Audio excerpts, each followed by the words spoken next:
Okay.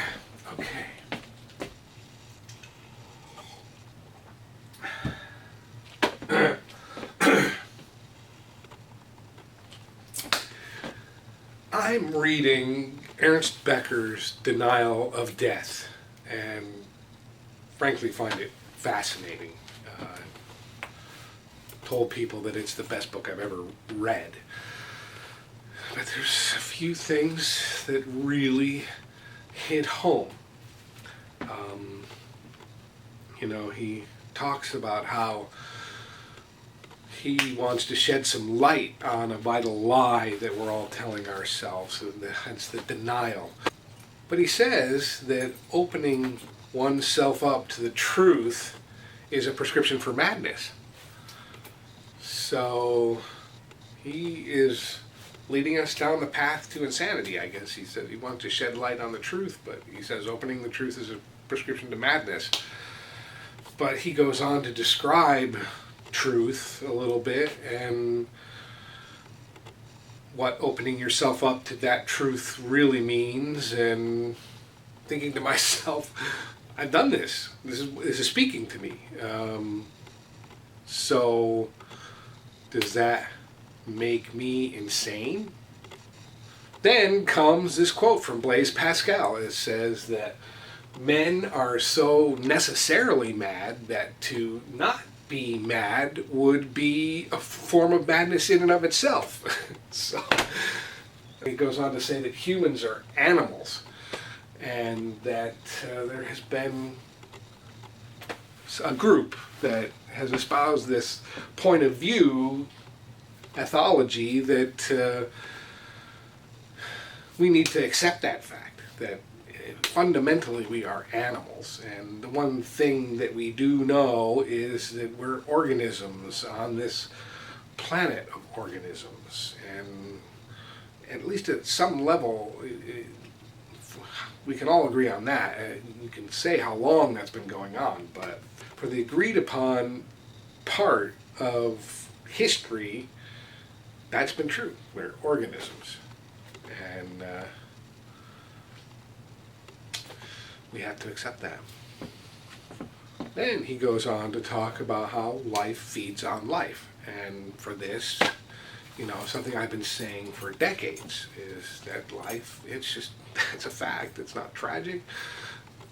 It's good in a way. It's interesting, but it's true. Life feeds on life. And that insinuates a kind of primal perpetuation thing that is built into all life, and that is our essential task, is to consume other life. And he paraphrases Elias Canetti when he says each organism raises his head over a field of corpses and declares life good.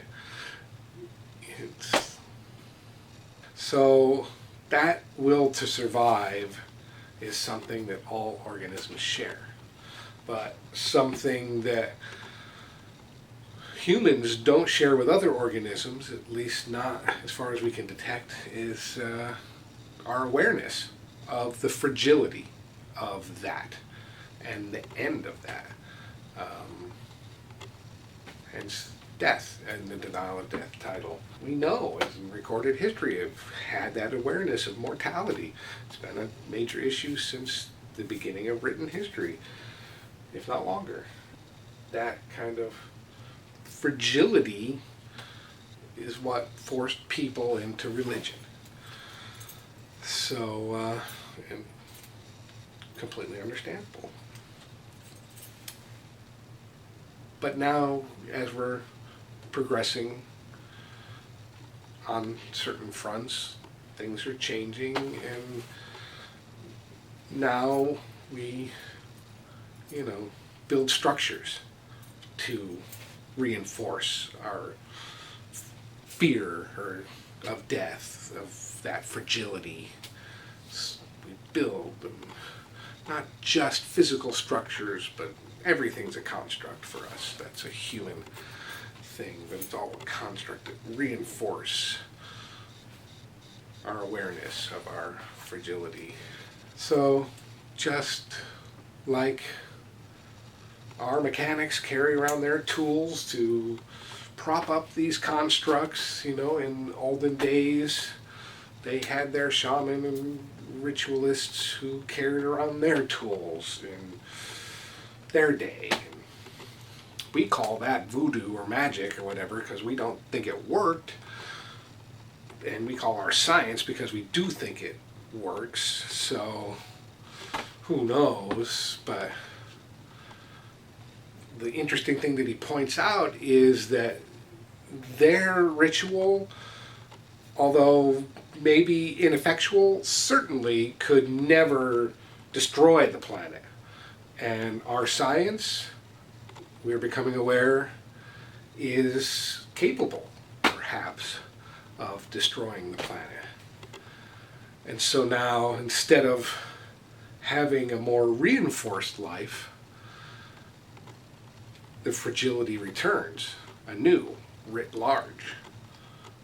And, when science is involved and technology, it's all a matter of who's willing to do what? To protect their fragility. And we've seen what lengths humans will go to.